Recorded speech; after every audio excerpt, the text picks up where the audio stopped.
अपना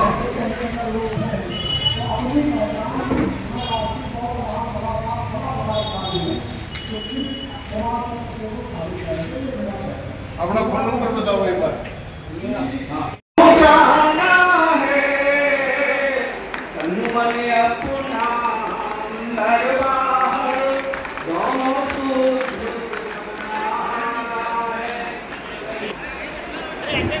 धन्यवाद।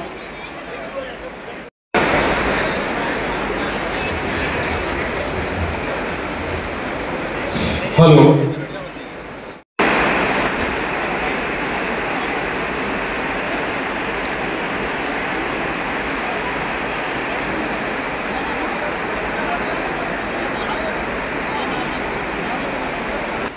कई साथियों ने मुझे पर्चियां दी हैं और लगभग 20 साथियों की पर्ची मेरे हाथ में है और दूसरा सत्र प्रारंभ होने वाला है। समय इसकी अनुमति नहीं देता कि आप सबके बढ़िया अच्छे अच्छे गीत हम सुन पाए, क्योंकि सभी कहीं ना कहीं समाज के एक से एक बढ़िया गायक कलाकार हैं, कविताकार हैं।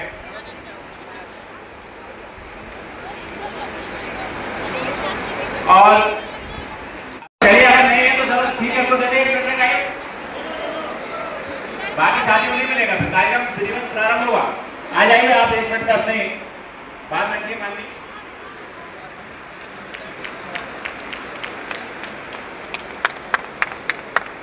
सभी साथियों को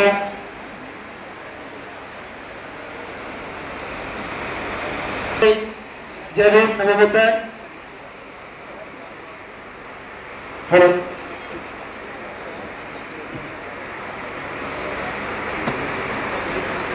आखिरा में आए सभी और करने धम्म श्रवण, धम्म संसद श्रवण करने के लिए आए हैं। आगरा में आप सभी को करता झुक के एक देहाती लोकगीत के माध्यम से आप तक बात कहना चाहूंगा। एक लड़की की शादी ऐसी जगह हो जाती है या झूठ बोल के शादी करा देते हैं उसकी, तो वो लड़की अपने बच्चे को ज्ञान देती है, पढ़वे जाओ और सुनो सभी दे ध्यान है, और समाधान में सब सुविधा है, जामे का नुकसान है। समाधान में सब सुविधा है, जामे का नुकसान है। समाधान की क्यों कर रही है बेटी? अपने बेटे को समझा रही है कि हे बेटा, पहले जो समाधान था उसमें हमको अनुमति नहीं थी पढ़ने की, आगे पढ़ नहीं पाओगे तो क्या करना पड़ेगा कि अनपढ़ रह के करो मजबूरी, अनपढ़ रह के करो मजबूरी, से न पढ़े अपमान है। समाधान में सब सुविधा है, जामे का नुकसान है। जीवन में नैया कछु ठिकानो। माँ समझा रही बेटे को कि बेटा, पहले का जमाना कुछ और था लेकिन आज कुछ और है कि बिना पढ़े को जा जीवन में नैया कछु ठिकानो।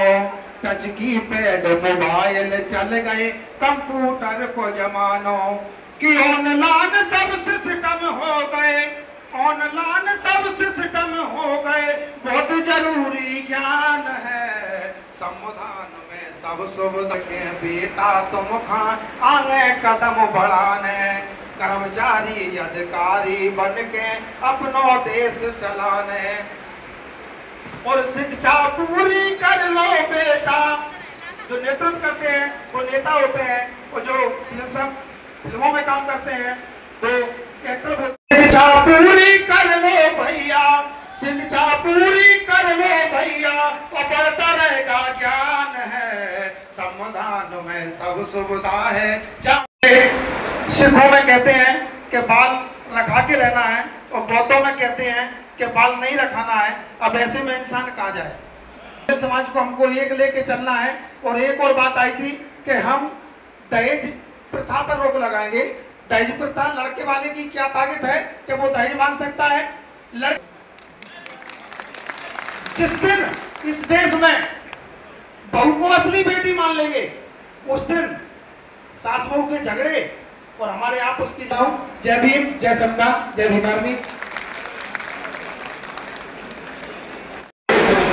सच्चे धम्म की क्या पहचान, सच्चे धम्म की क्या पहचान।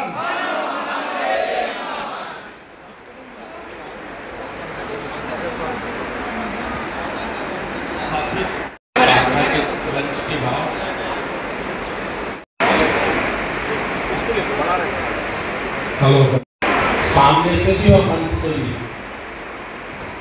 स्वतंत्र प्रश्न पूछने के लिए,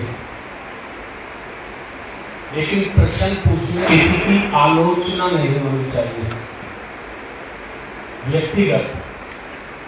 व्यक्तिगत रूप से किसी की आलोचना प्रश्न में नहीं आनी चाहिए। कोई साथी आ जाए, राहुल की भोज की संविधान मसौदा में हेलो जी बाबू जी जो भराए हैं, आगे का कोई पॉइंट नहीं आया। आगे का कोई पॉइंट नहीं आया है। देखिए, इस प्रश्न से संबंधित और किसी का प्रश्न, ठीक है, ड्राफ्टिंग कमेटी होगी। चलिए मैं वो कमेटी की घोषणा कर देता हूं, तो प्रश्न नोट। तो उसके हमारे एडवाइजर होंगे, सलाहकार होंगे इंजीनियर किशोर बौद्ध, हमारे राष्ट्रीय आचार्य। अब देख लीजिए आप, ठीक है। हेलो। और उस कमेटी के अध्यक्ष होंगे हमारे संविधान वाचक लॉ के प्रोफेसर आरसी धीमान साहब। सर खड़े हो गए। आरसी धीमान साहब उसके अध्यक्ष होंगे, ठीक है। एडवोकेट सिद्धार्थ गौतम दिल्ली, खड़े हो जाए। आगे आ जाओ। उस समिति में सदस्य होंगे योगेश गौतम, नेशनल कमांडर भी उस समिति के सदस्य होंगे। हमारे महिला मोर्चा की राष्ट्रीय अध्यक्ष आदरणीय सुषमा बौद्ध, ये भी उसमें सदस्य होंगी। संघ प्रिय कमलेश बौद्ध, उन्होंने संविधान। तो ये 7 लोगों की समिति हो गई है ना। एक बार मुझे लग रहा है 7 लोग खड़े हो जाओ, फोटो हो जाएगा सबका। आ जाइए। बहुत अच्छा प्रश्न बाबू जी आपने शुरू में ही पूछा, मजा आ गया।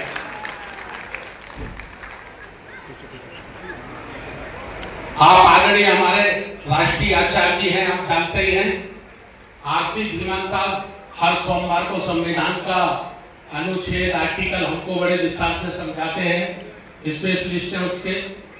हमारे संघ प्रिय गौतम साहब हैं, पहले मध्य प्रदेश में अध्यक्ष रहे राष्ट्रीय बौद्ध महासभा। आप मास्टर साहब कार्यवाहक अध्यक्ष हैं हमारे बीच में, एडवोकेट हैं, बहुत अच्छे वकील हैं दिल्ली के, ठीक है ना। तो अब आपको बाबूजी करना है, आपको नहीं सबको, जो भी सुझाव देना है 20 अप्रैल तक हिंदी में टाइप करवाकर आप इस समिति को अपना सुझाव भेज देना, ठीक है। ठीक है ना, तो बजा दो जोर से ताली एक बार। दूसरे कोई साथी का प्रश्न? हेलो जी, सम्मानीय मंच, अपना नाम बताओ। सम्मानीय मंच, नहीं स्पीच नहीं, बिल्कुल नाम अपना बताओ। नाम बताओ, कहाँ से हो, जिले का नाम बताओ। महेश कुमार वर्मा, मध्य प्रदेश, जिला राजगढ़ से। थैंक यू, पूछिए। सर, संविधान मसौदा की धारा 12(1) में जो सदस्यता के बारे में उल्लेख किया गया है, इसमें केवल 100 रुपए का वार्षिक दस रखा गया है। मेरा सुझाव यह है सम्मानीय कि इसमें साधारण सदस्य और आजीवन सदस्य भी होना चाहिए। देखिए, आपका जो सुझाव है वो संविधान समिति को भेज देना, ठीक है। अब संविधान समिति को भेज देना, तो उसमें विचार हो जाएगा। और कोई साथी? ये इधर आ जाइए। ये चालू हो गया क्या माइक? जी चालू है। कार्यकर्ताओं की नियमावली है जी, ये, देश की नहीं है जी, ये समझिए, ठीक है। जी, होगी उसका इस्तेमाल पूरे प्रदेश में किया जाएगा। कार्यालय में थोड़ी इस्तेमाल होगा, उसमें कार्यालय में जमा होगी और आवश्यकता अनुसार, जैसे आप ग्वालियर से हैं तो आपको ग्वालियर में मदद की कोई जरूरत नहीं, आप सक्षम हैं। लेकिन आप जब खंडवा में जाओगे तो वहां जरूरत पड़ेगी ना मदद की, वहां सूखा पड़ा है। तो सूखी खेती को क्या करना पड़ेगा? ठंडे पत्थर निकालने पड़ेंगे, जुताई करनी पड़ेगी, बुवाई करनी पड़ेगी, खाद लगाना पड़ेगा, पानी लगाना पड़ेगा। बात समझ पा रहे हैं? तो विधि मान्यता देगा, अर्थात मनुस्मृति को दोबारा से लाने की उनकी कोशिश है। तो ये हमारे पास माध्यम से आज हम लोग राष्ट्रीय धम्म संसद का आयोजन किया गया है, जिसमें लगभग 28 राज्यों के धम्म प्रतिनिधियों ने भाग लिया है। इस संसद का आयोजन करने का मकसद है बाबा साहब डॉक्टर अंबेडकर जी का 18 मार्च 1956 में आगरा आगमन और उनके द्वारा सरकार को समाज को दिया गया उपदेश और मान्यवर काशीराम साहब का जीवन संघर्ष, उनकी जन्म जयंती के उपलक्ष्य में ये कार्यक्रम आयोजित किया गया है। हम लोग चाहते हैं कि भारत को पुनः अखंड भारत बनाया जाए, और अखंड भारत बनाना है अगर भारत को, तो हमें वर्ण व्यवस्था को ख़त्म करना होगा, जातिवाद को ख़त्म करना होगा, और जो भेदभाव है, अंधविश्वास है, इसको ख़त्म करना होगा। और अगर ये ख़त्म करना है तो इसका रास्ता केवल और केवल तथागत गौतम बुद्ध का धम्म है, उनकी शिक्षाएं हैं, जो कि वही मानवता का संदेश देती हैं, वही भाई को भाई से प्रेम करना सिखाती हैं। तो इस किस्म का काम करने के लिए हम लोगों ने राष्ट्रीय बौद्ध महासभा में ये तय किया है कि हम भारत के लगभग 15 लाख गांव, मोहल्ले, बस्ती, कॉलोनी, ज़िले, मंडल सब में कम से कम कैडर देकर, हम कैडर के माध्यम से 5-5 धम्म प्रचारक तैयार करेंगे, जो नैतिकवान समाज का निर्माण करेंगे। तो उसके लिए आज हमने एक नियमावली राष्ट्रीय बौद्ध महासभा की संविधान मसौदा भी पेश किया है, जिसको प्रस्तुत कर दिया गया है, जिस पे नेक्स्ट सेशन में चर्चा चलेगी।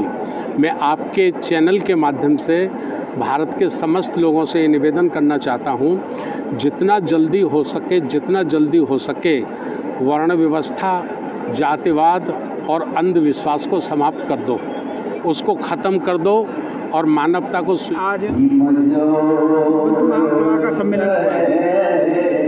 आज मान्यवर काशीराम साहब की जयंती है। उस जयंती में सभी प्रदेशों के लोग यहाँ इकट्ठे हुए हैं।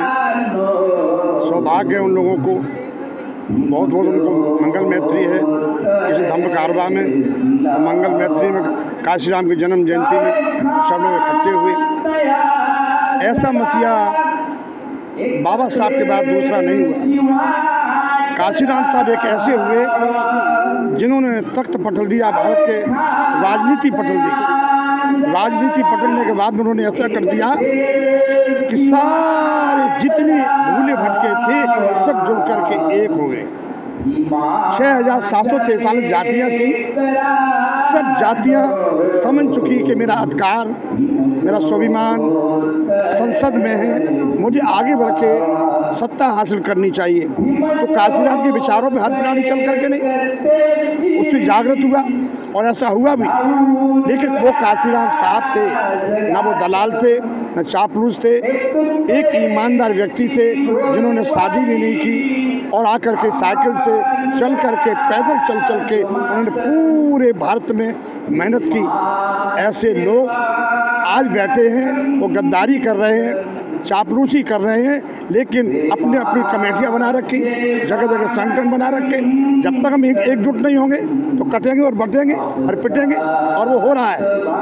जब बाबा साहब का मिशन चल रहा था, मान्यवर काशीराम की सत्ता चल रही थी, बहन जी मुख्यमंत्री थी, तो किसी के साथ कोई अन्याय नहीं होता था। अब ये पार्टियाँ, जितनी पार्टियाँ बनती जा रही, उतने हम लुटते पिटते जा रहे, अलग अलग होते जा रहे। तो मैं तो यही कहता हूँ, मैं किससे कहूँ, मैं यही सोचता हूँ।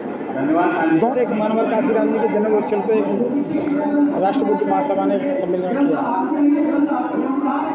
महाकारुणिक तथागत गौतम बुद्ध परम पूज्य बोधिसत्व बाबा साहब का 69वां आगरा आगमन, मान्यवर काशीराम साहब बहुजन नायक 91वीं जयंती कि शुभ अवसर पर हम लोगों ने ये कार्यक्रम प्रेक्षागृह रखा। संकल्प ये कि भारत को बौद्धमय बनाना है।